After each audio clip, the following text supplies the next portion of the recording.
চাকরি জাতীয়করণের দাবিতে শাহবাগ মোড়ে অবস্থান নিয়ে বিক্ষোভ করছেন সরকারি প্রতিষ্ঠানের আউটসোর্সিং কর্মচারীরা।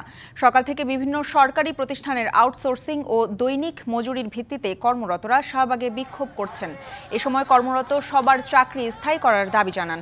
আন্দোলনকারীদের অভিযোগ, বহু বছর ধরে বেতন বৈষম্যের শিকার তারা। আওয়ামী লীগ সরকার চতুর্থ শ্রেণীর নিয়োগ বন্ধ করে আউটসোর্সিং পদ্ধতিতে নিয়োগ শুরু করে। অন্তর্বর্তী সরকারের কাছে তাদের দাবি, অবিলম্বে চাকরি রাজস্ব খাতে অন্তর্ভুক্তি করা সহ ঠিকাদার প্রথা বিলুপ্ত করতে হবে। আমাদের চাকরির কোনো নিশ্চয়তা নাই। জুন জুলাই মাস আসলেই আমাদের বেতন ৩-৪ মাসের জন্য বন্ধ হয়ে যায়। কোম্পানির যারা আমাদেরকে নিয়োগ দিচ্ছে, কথায় কথায় কোম্পানি আমাদেরকে বের করে দিতে চায়। আমাদের একদিন না আসলেই পরের দিন চাকরি নাই, এরকম হুমকি আসে। করোনাকালীন সময় আমরা ডিউটি করেছি, আমাদের কোনো ভাতাও দেওয়া হয় নাই, কোনো কিছু নাই। কোথায় কোথায় চাকরি নাই, এটা আর হবে না। আমরা চাচ্ছি আমাদের চাকরি স্থায়ীকরণ হবে এবং আমাদের যে বেতন দেওয়া হয় কোম্পানি থেকে দেওয়া হয় একরকম, আমরা হাতে পাই একরকম।